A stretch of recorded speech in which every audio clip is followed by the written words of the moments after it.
Hello and welcome along to this next edition of Tony Stone's Chatroom podcast, and I'm absolutely delighted to be joined in the studio by my two special guests for this particular edition. The one and only from Helen and the Mavericks, Helen herself, Helen Hurd, and beside Helen I'm delighted to also welcome the lovely Renee Edwards. Welcome both of you. Thank you. Thank you. Great. Now, first of all, I suppose, Helen, the question is, are you? Am I Hurd? No, are you a maverick? Am I a maverick? Oh, yes, definitely. I'm Hurd and a maverick. In what way? In what way maverick? What do you call you? Well, for one, I'm mid-30s, trying to be a rock star. So Okay. I've definitely not tried to grow up gracefully, that's for sure. Okay. Well, why would you? Exactly. Why exactly. would you? And how do you describe yourself to people? Are you a singer-songwriter? Are you a performer, musician? So I started out in acting, in performance. I did a degree and a master's in performance, musical theatre, which is a bit of a dirty word, but, you know, it's great training. It's where I started. I'm not ashamed of it. And then I worked in acting for about 7 years. Okay. Anything we would have seen? Probably not. No, probably not. Mainly theatre, to be honest. Oh, okay. And then when I decided to get out of that for various reasons, which I won't go into, I wanted to do the band more to keep my performance going. But I'm quite ambitious, and I realised where I could take it. So I cut my teeth doing covers, doing rock covers. Did you have any particular influences? Pretty much 80s rock across the board, because it's the best genre of music. We'll debate that maybe a bit later. 80s rock mainly, because I love it. And I'd rather do something I love. I don't want to sit there, stand there and sing songs I don't enjoy. But from that, I got into, all-female AC/DC group, an all-female rock show as well. And now I never wanted to do my own stuff because, why? I can make money off tried and tested songs. So why would I need to do that? But actually, I've started doing it and I love it. We'll come back to that a little bit later. We'll come to that later. Now, Renee. Yes. How do we describe what you do and what you've done? Because you first came to my attention, really, when I saw your name go up in the end credits on Panorama a few years ago. So tell us a bit about that, about what you're doing now and stuff. Yeah, well, essentially, I spent 16 years editing Panorama and News and Current Affairs, and I was editing for Panorama. I say editing past, but I mean it's not that long since I edited a film.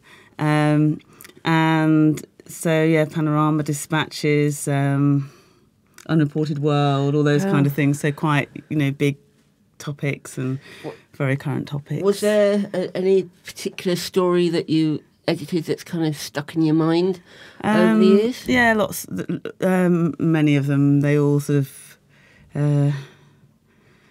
affect you in some way, shape or form, I think. I think The Mind Reader was one that I really loved, which was about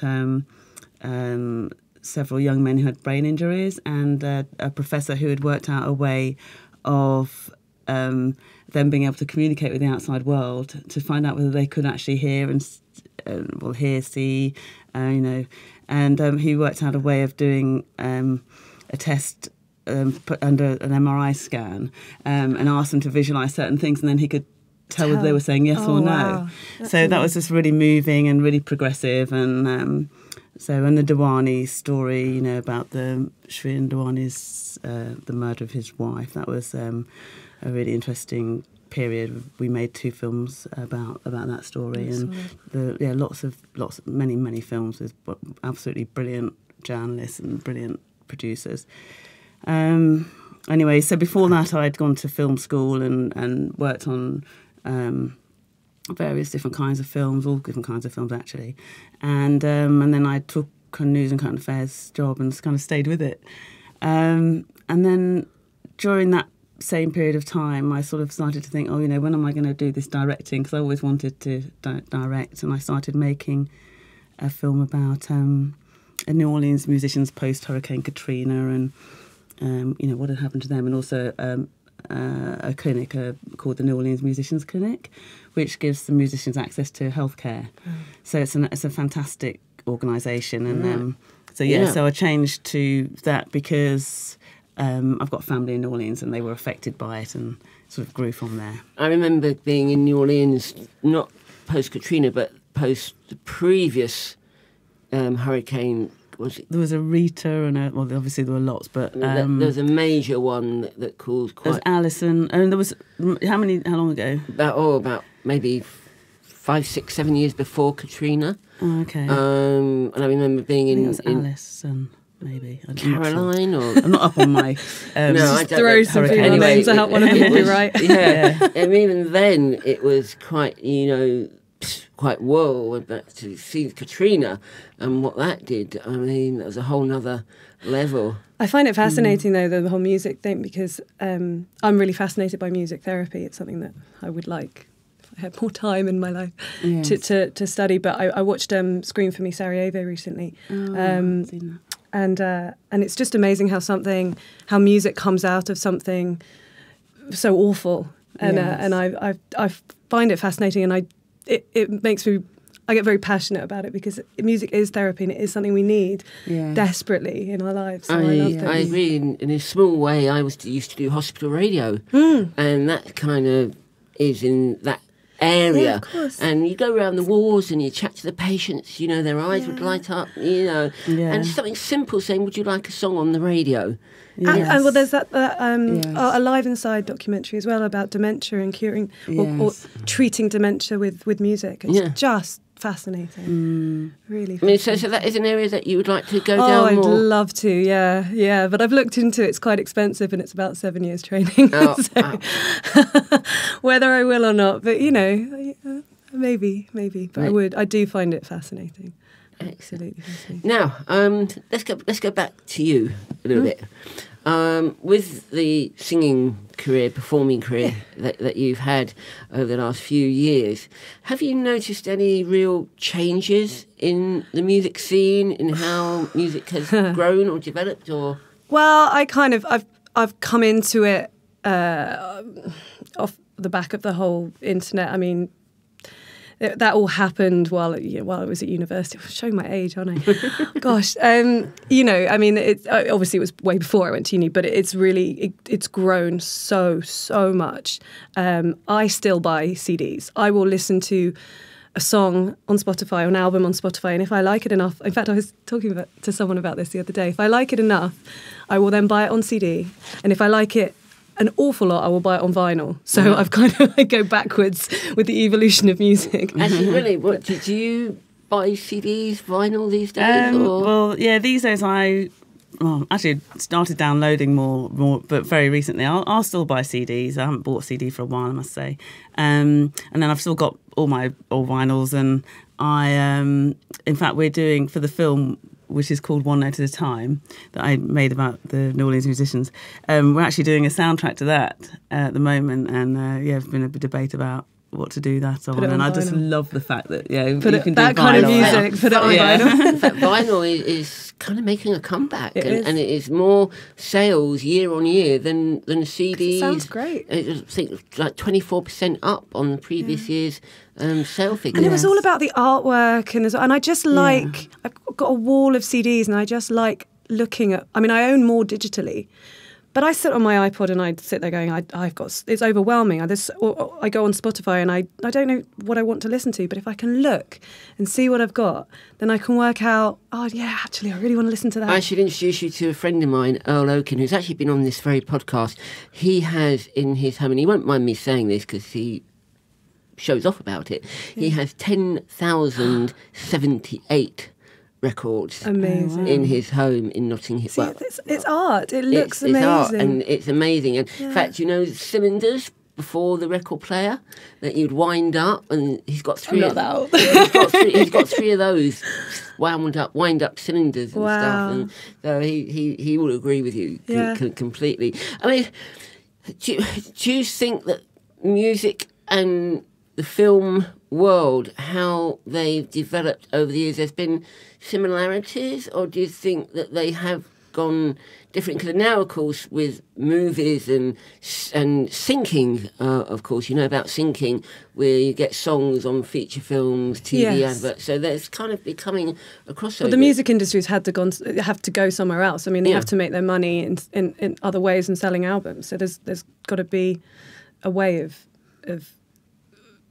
using your music in different ways to get it out there. So I imagine it probably does help. Well, actually, when we sent when the distributor sent the press release around to the radio stations to say, would you interested in promoting this film in August, they did say immediately, have you got any tracks that we can promote or music we can promote? Exactly, because I think that's important that they can give the audience, particularly if it's radio, the audience need to hear music that they can associate, I think, with a film these days, and like documentary and style. Yeah. So let's have a little chat in a bit more detail about the movie, because there's also something else I want to come on with you as well in a moment as well. But in terms of the movie, the documentary, how do you describe it? Documentary. Yes. You went to New Orleans and you saw and that gave you the inspiration, or did the idea for the movie come before you went to New Orleans? How did it work? Well, I've been going to New Orleans all my life to see family, because my dad's there, and my sister and I would go on summer holidays and things like that. And so I knew I wanted to make a film around that time, and then I also had been talking to an auntie about the funeral tradition, and then after Katrina and people were displaced and things like that I knew, and then it got me thinking about the traditions and whether they'd been affected, and it sort of started from there really. And then I went over and discussed the possibility of making a film looking out at what was going on from a funeral home, and talking to people during that visit. I was obviously reminded that the whole music industry had been devastated, and it sort of picked up from there. So ultimately we told the story looking out from a clinic instead of a funeral home. We told a different story, but at the same time it gave us the opportunity to follow a few musicians and see what it was like to be a musician there at that time. So now that you've got the film and it's pretty much done now? Yeah, it's finished, yeah. Is it that different to what you first envisaged way back, or is it pretty much what you wanted it to be?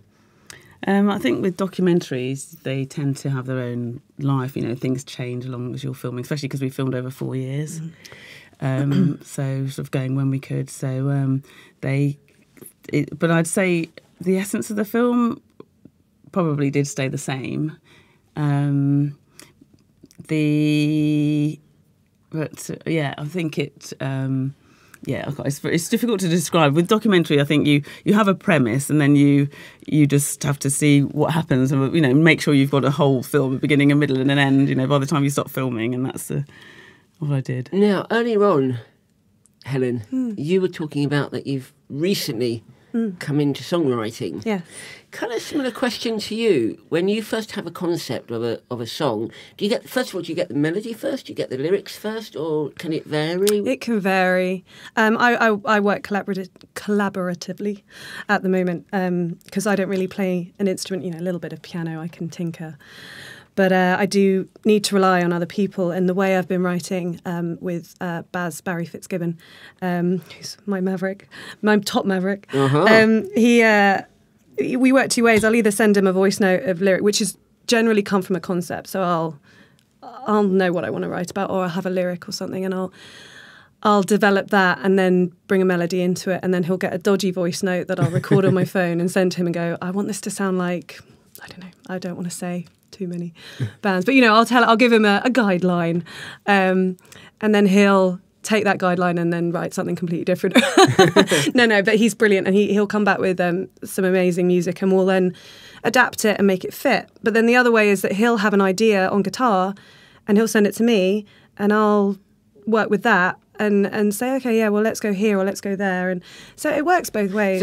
So when you have a finished song, is it pretty much what you started out with? Some of them. Some of them. Some of them are very much what I started with. Some of them are very much, I feel, although I've worked collaboratively, I feel they're my own. And some of them are bases that I've contributed to, and some of them are a joint. It's a joint. What about? I just wanted to ask you about. I was listening to your Strange Kind of Love? Oh, I love that song. That's one of my favourites, actually. Yeah.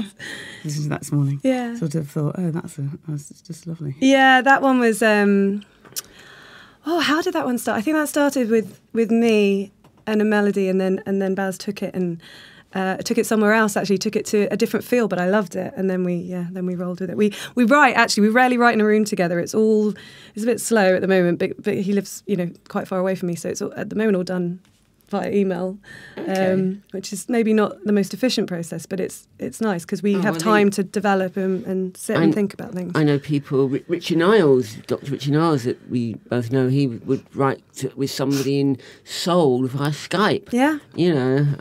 Well, that's the good thing about the technology in the music industry. Yeah, I suppose. You can do all that. And actually I've been writing with Sherry Lynn as well. So we've been doing that in a room together, but we both sat down the other day with putting a basic demo together that we can then send to musicians. Now, one question I always like to ask my guests each week on the programme: advice with your respective fields that you're in. If there's someone, Helen, watching this that thinks, I'd love to be a rock star, I would love to be a singer, songwriter, is there any advice? And I don't just mean don't do it. No, God, no, I would never say that. But what sort of advice would you give to somebody that's thinking of coming into the profession? Oh, gosh, it's very hard because it's music particularly, it's such a personal thing. And I wouldn't want to, when I did singing lessons, my singing teacher would always, say don't confuse technique and taste. If they're going to teach singing, they would teach good technique. But if they don't like what you're doing, that's not their business. And so, I just music's an expression, like art is an expression of your soul, of what you are, of how you feel. And I think if that's what you want to do, if that's the only thing is to stay true to it. The only thing I'd say is stay true to it and confidence. Push yourself and be confident in what you're doing, and don't. You have to be quite thick-skinned. You have to accept that not everyone's going to like what you're doing. You can't please all of the people all the time. And I think coming from an acting point of view, going to auditions and endlessly not making the grade set me up quite well for that. And you just go, do you know what? I'm not right for this part. That's fine. I'll be right for something else. And I've got that thick skin, I think, and you do need that. You can't be too sensitive. So that's the only thing. But I think if you want to express yourself in that way, then do it. Fair enough. And what about, I won't name names, but what about sort of the reality TV world? Do you think artists should go down that? They want to. I know a lot of people who are adamantly against it, but you need a platform now. You need to get seen. There are a lot of really talented people out there, and they're not being seen. And if they can get through that way and they can get seen that way, and there might be some non-talented people who get through, and that. But it's a route now. It is what it is. It's their preference. Fair enough. Renee, with editing particularly, which is where your background really lies now, and there's someone out there thinking, how do I become a film editor? Is there a particular route that they can go down, or how does it work? I think there's a mixture of ways. I think obviously you're going to see what courses there are, and and also these days, get software and practice. I think that's the main thing that you can do these days. Even on your phone, you can do basic editing nowadays. I think it's just really important to actually be doing it, and to be watching films, and then depending on what kind of editing, what genre you want. I think that's another thing as well. Pick your genre that you want to, that you think that you feel most passionate about. What made you go for news and current affairs? I was going for drama, and did do some drama, more directing side, I suppose. And documentary, really. And then the News and Current Affairs was an opportunity that was given to me to edit a 2-hour film on Kosovo, which I took, and then I stuck with it because I loved it. I think, obviously taking opportunities and definitely saying, if somebody offers you to help you in any way, shape or form, to take them up on it. And if you don't hear back from them, then get in touch with them again, all that kind of thing. So just really being proactive, I think. And obviously as time goes on, finding people who are interested in it as well. But I think, quite important in a way to just have a think about what genre you want to work in and focus on it. It doesn't matter if it ends up changing like mine did. It's just more of to sort of try and focus in some way, I think. Now, with Renee, there's something that we've not even touched on at the moment as well, which I want to get to. You're not just a film editor, documentary maker, you're also an author. I am, yeah. Yeah, Magic Wonder. Yes. Tell us a bit about that, and where did that come from? I'm not quite sure where it came from. Well, it was an idea I had for absolutely years. And so, yes, there's some children's books which I self-published in like 2005 or something, and have recently gone back to, because the film basically took 10 years in the end. So I've come back to Magic Wonder as well, and I am making another film, New Orleans based. And also at the same time doing a re-edit of these, a new edition, I should say, of these 2 children's books about these dragons that bring you back your forgotten dreams. Yeah, they're lovely. Yeah. To popular demand, yeah. Yes. And when did you get that idea from the concept? It's when you, I don't know, when it's just one of those thoughts that goes through and it sticks because it's got something special about it. You just think about dragons. Yeah, that you do. I think when you do something like Panorama, you have to have an escape, and mine's dragons. So. Yeah, and it's what for me was quite cool wasn't the fact that it was just a book. There was a DVD that was with it as well, and a part of the book children could do the colouring at the back and stuff. So it's very well thought through. Oh, thank you. Yeah, it was. But actually, funnily enough, this time I'm sorry, but I'm dropping the DVDs actually, and also making them softback, because that was the thing. They cost more to send abroad, especially, than they do to actually buy the book. So no, it's going to be paperback and a few tweaks here and there, and lose the DVDs, I'm afraid. But the content will be on YouTube or something. Oh well, so I've got limited edition then at home. You have, yeah. Have you changed how you're doing these ones now since you've been a mother? Yes, I was going to say it has inspired me to.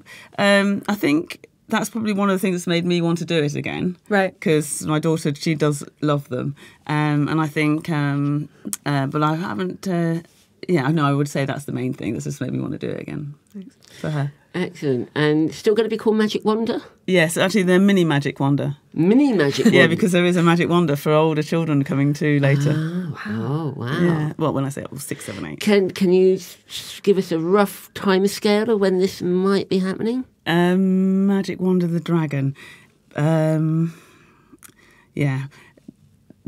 Probably, I don't know, end of the year, early next year. Okay. Yeah. And both of them have got video and film. Cool. And also with the film, when is that coming out?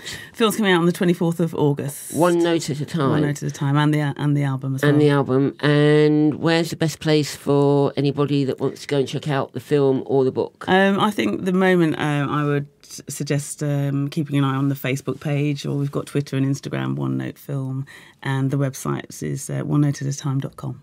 Brilliant. And with you, Helen, what have you got coming up? Have you got anything exciting that you can tell us? I have something exciting. I don't know how much I can tell you. Go on. The timing is almost perfect. I did announce a couple of weeks ago that I'm doing a double headliner collaboration with Sherry Lynn in London. We are announcing the venue and date and ticket link tomorrow Wednesday, which will be today when people have seen this. Correct. But I think this comes out just before, so I'm not going to say, but go check out Sherry Lynn is a blues singer, so it will be a night of rock and blues, and it will be on her webpage, my webpage, all our social media. So what's your webpage? So I'm Hurd Music, HURD, music.co.uk is my website. And then all my handles, Twitter, Instagram, Facebook, are Helen Hurd Rocks. Indeed you do. I try. Indeed. Right. Well, ladies and gentlemen, thank you so much for tuning in to this particular edition of the Tony Stone Chatroom podcast. And unfortunately, ladies, we've come to the end. What can I say? But thank you so much both to Helen and also to Renee. And please go and check out their websites and check out their films and their shows and music and all that kind of stuff. And please tune back in here next week when we'll have another 2 fantastic guests dropping in to the chat room. So until then, this has been Tony Stone. Until the next one, keep chatting.